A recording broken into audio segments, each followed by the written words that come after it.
Welcome to the informative new Motorola Moto G42, and I'll show you how to adjust ringtone volume on this device. So first, let's open the settings and then tap on the sounds and vibration. Then you'll see here the ring volume panel, and just to change your device ringtone volume, you should hold and swipe to the left or to the right side this blue dot. Also, you can make it by the same way, just voice power up or down volume button.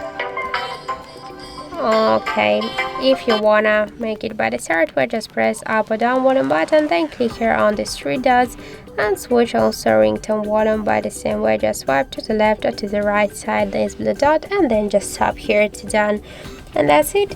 So thank you for watching, and if you find this video helpful, don't forget to leave a like, comment and to subscribe our channel.